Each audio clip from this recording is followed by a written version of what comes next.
أشهد أن محمدًا رسول الله.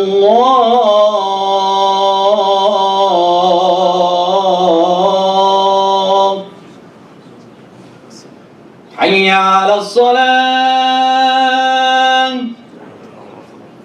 حي على الصلاة.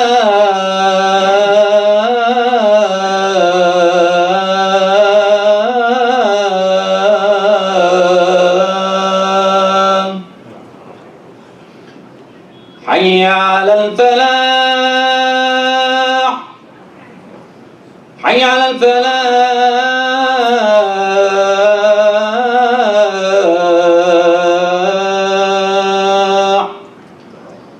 الله أكبر،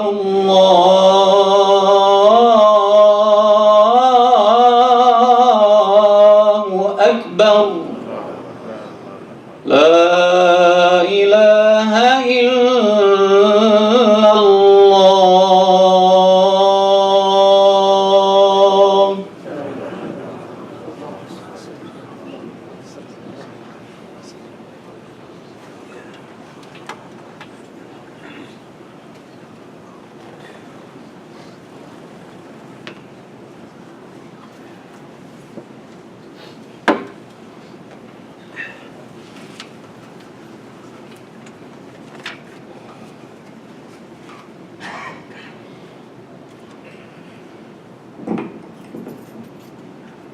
بسم الله الرحمن الرحيم. الحمد لله نحمده ونستعينه ونستغفره ونتوب إليه ونعوذ بالله من شرور أنفسنا ومن سيئات أعمالنا. من يهده الله فهو المهتد ومن يضلل فلن تجد له وليا مرشدا. وأشهد أن لا إله إلا الله وأن محمدا رسول الله وخاتم النبيين. اللهم صل وسلم وبارك على محمد وعلى آله وأصحابه الميامين وعلى من اتبعه بإحسان إلى يوم الدين. In the name of God, the All-Merciful, the All-Compassionate, the Almighty, we begin by acknowledging our gratitude to the Almighty and acknowledging our need and dependence on God. And we plead to God for forgiveness for the offenses committed with full awareness or without full awareness. And we repent to God and we seek aid in the Almighty, through the Almighty, against the lower parts of ourselves and against our worst misdeeds. And we remind ourselves that true guidance can only be attained through the grace of God. And that those who truly see are those who see through the light of God. And those who are truly blind are those who have lost sight of God. And we bear witness to the truth that there is no God but one God, and that Muhammad is the last in the line of the prophets of God through the line of Abraham. And that Muhammad is the last of God's prophets and messengers. And we ask God to bless us through blessing Muhammad the Prophet and the prophets of Abraham, as well as the family and bloodline of Muhammad and his companions, alayhimus salatu ajma'in. Brothers and sisters, once again, Ramadan is approaching. Before too long, in about 10 days, probably next Saturday, it will be upon us. We often repeat the language that Ramadan is a momentous occasion, but it is even more momentous than our rhetoric allows us to remember or recall. People get used to language, and they often repeat language until it no longer resonates in their spirit the way it did when they first learned it. And Ramadan is one of these enormous terms that should never lose its resonance in our hearts. It is a month in which we are put into full confrontation with ourselves, before ourselves. And in many ways, quite literally, our lives are counted in the number of Ramadans that have come and gone. Our own lives, each Ramadan comes as an opportunity, as a window. And each Ramadan leaves, and this opportunity has closed. Each time the window of opportunity is opened, there is a chance to elevate your soul, your spirit, the nafs within you. The mudgha of the qalb, the crux of the heart, or the kernel of the heart, wherever the soul may reside, if it has a location in time and space, which different matter. But wherever their soul may reside, each Ramadan is an opportunity for that soul to elevate, to rise from the world of mulk, the world of physical causation and empiricism, to the world of malakut, to the world of ethereal being, of primordial essence, into the realm of divinity itself. And when it leaves, opportunities of grace will have to await the next coming Ramadan. Of course, God's grace is all present all the time, but Ramadan is an intensified opportunity for God's grace. Is an intensified window for the spirit, for the soul, to rise to the realm of the malakut, the realm of the divine.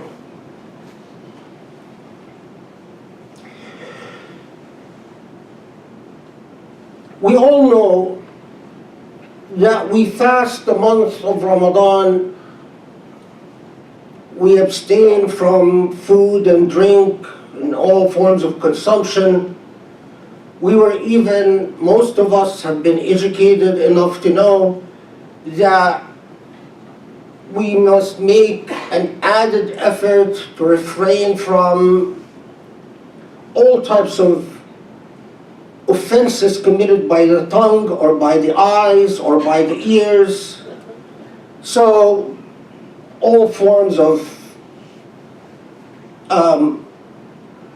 slanderous speech, all forms of backbiting, all forms of name-calling, all forms of degrading or demeaning the others. We all know that we also refrain from all forms of using the eyes for reasons that God has not created them for.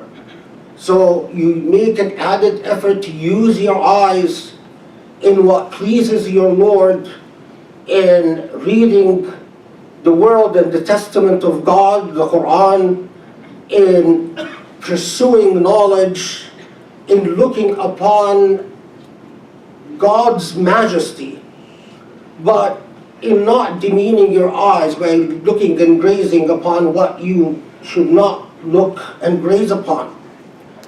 And the same for your ears. We all know that you make that added effort from sunrise to sundown, and that is what we call the Sawm, the fast.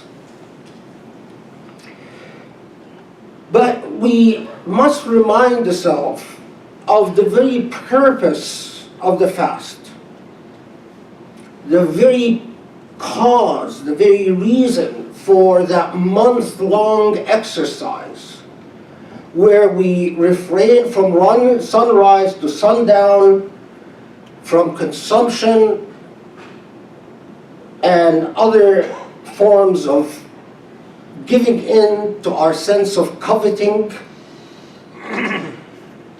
to the nights where we increase our prayers, especially through the prayers of Taraweeh, and hopefully more than Taraweeh.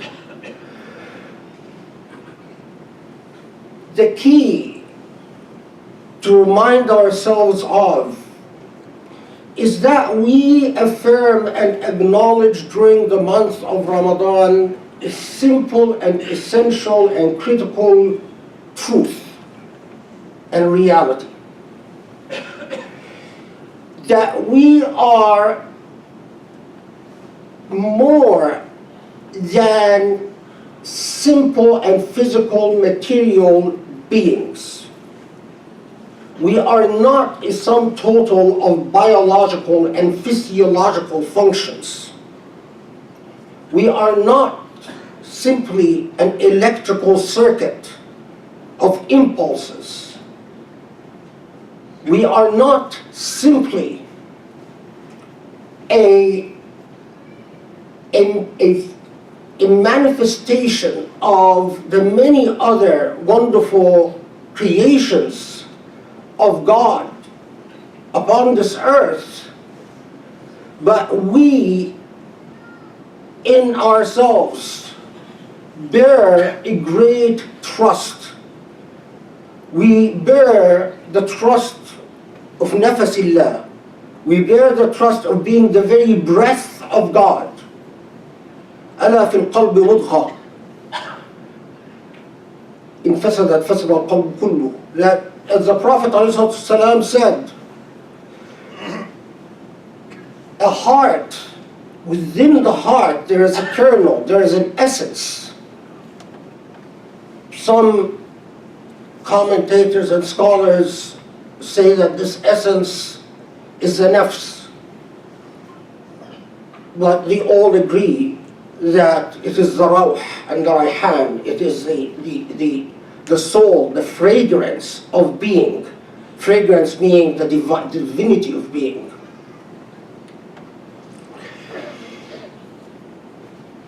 That this essence in the heart if you do not purify it, constantly remind it of its true self, it wilts away. It becomes overcome by the physicality and the mundaneness of existence. You start to get into a habit of an existence for consumption, by consumption, through consumption, and in consumption.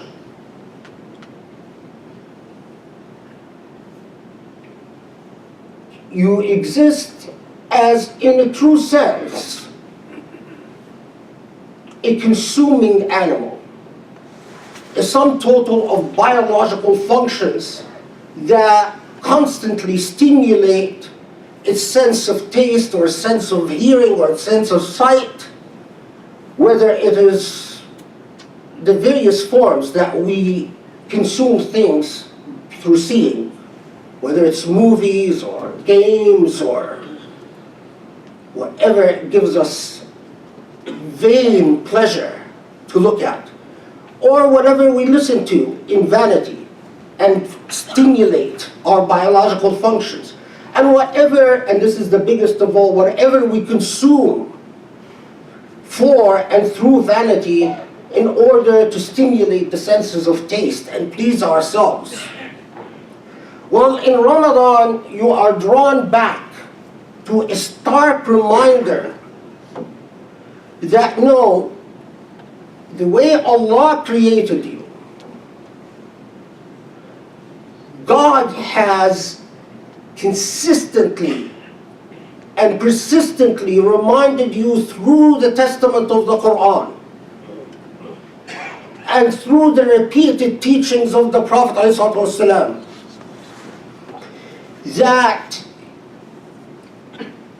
existing on earth, in earth, the purposes of your prayers, the purposes for your zakah, the purposes for your sadaqah, the purposes for your salah, the purposes for your sawm in Ramadan, is to give mastery of the soul over the physical, over the mastery for the spirit over the body, to in fact not exist as a consuming animal,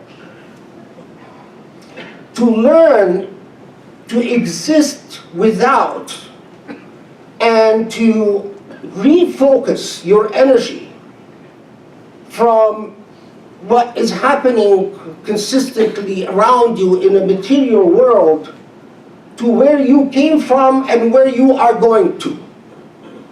Because all of us, at one point or another, will end up but a slab on a medical examiner's table.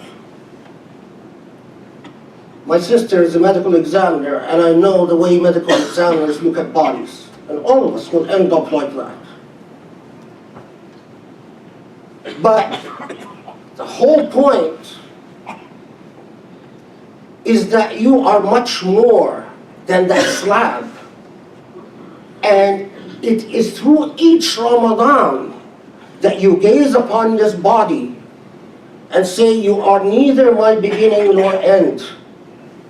I exist and I persist, and I will be held accountable, and my fate will ultimately be through Allah Ta'ala, our God, the God of Abraham and Moses and Jesus, the God of Adam and Hawa, the one and true only God.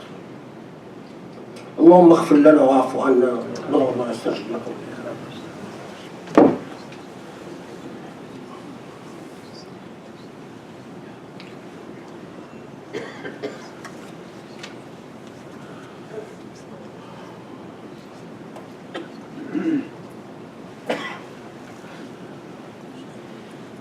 بسم الله الرحمن الرحيم والحمد لله رب العالمين والصلاة والسلام على محمد وعلى آله وأصحابه ومن تبعهم بإحسان إلى يوم الدين.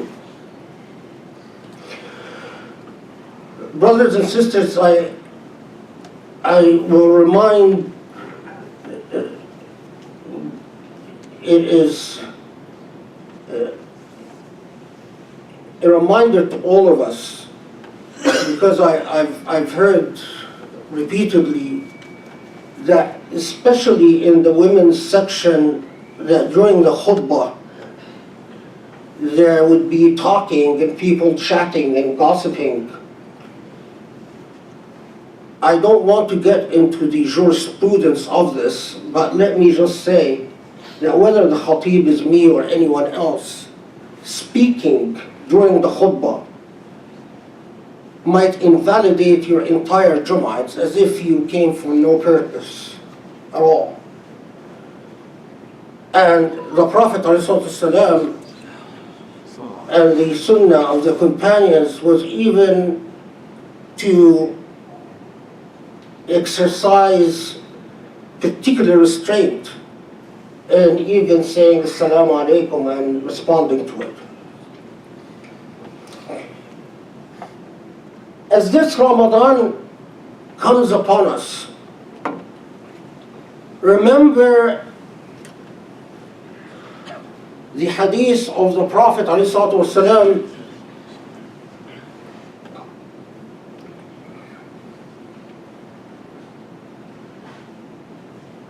and hadith muttafaq alayh in Bukhari and Muslim, that as-salatu nur, prayer is what illuminates your way. Was-sadaqatu burhan, and giving is the testament, your ability to give sadaqah, to give generously, is a testament as to who you really are as a being. Was-sabru diya, and patience and endurance and persistence is light.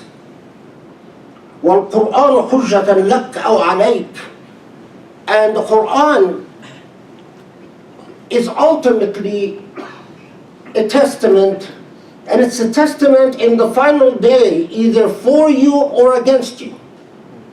It will testify either for you or against you. وَكُلُّ النَّاسِ يَغْدُو فَبَائِعَ نَفْسَهُ فَمُعْتِقَهَا أَوْ مُوبِقَهَا, and all people emerge each day, and it's as if you have complete mastery over your own fate, whether you attain liberation or you become enslaved by oppression and enslaved by the lack of godliness in your life.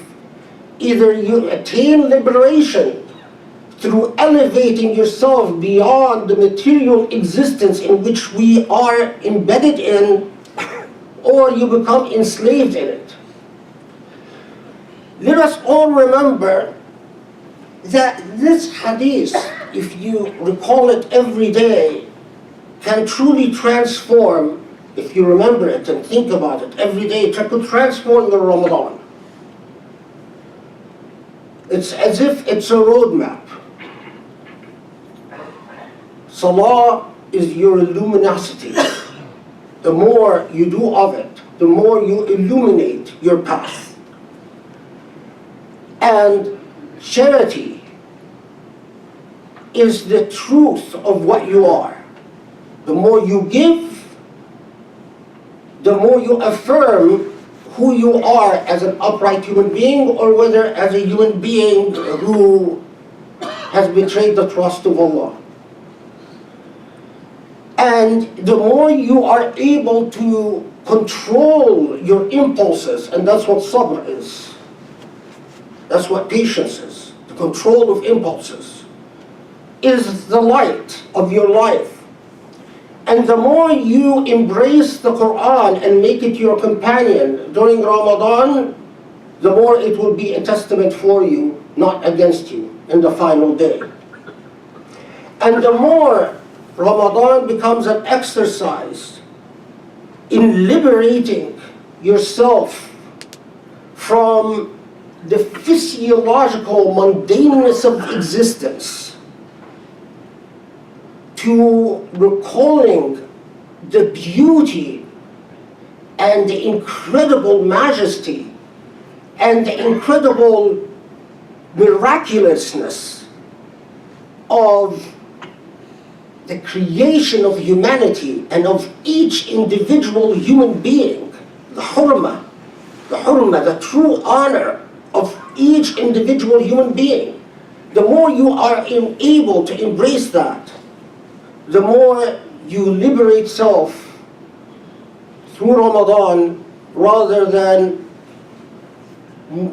become imubik. Imubik is someone who submerges something in the depths of an abyss. So whether you submerge it into mud, or submerge it into water, or submerge it into sand, that's all a form of abaq. ينادان فأجيبوني. اللهم اصلح لنا ديننا الذي هو عصمة أمرنا، واصلح لنا دنيانا التي فيها معاشنا، واصلح لنا آخرتنا التي فيها معادنا، واجعل الحياة زيادة لنا من كل خير، واجعل الموت راحة لنا من كل شر. اللهم لا تدع لنا ذنبا إلا غفرته، ولا هما إلا فرجته، ولا كربا إلا نفسته، ولا دينا إلا قضيته. Allah, we pray that you guide us and give us your grace, so that religion, our faith, become the essence of who we are. Say Ameen. And guide us through our daily lives and our mundane existence, so it doesn't consume us. Ameen. And make the hereafter forever before our eyes, so we may never forget. Ameen. And Allah, forgive, don't leave a sin that we have committed without forgiveness, and don't leave a hardship or a sadness in our heart without consoling it. Ameen. And don't leave a calamity without helping us against it and lifting it. Ameen. And don't leave a debt upon us without helping us to repay it back. اللهم اعف عنا واغفر لنا وأقم الصلاة.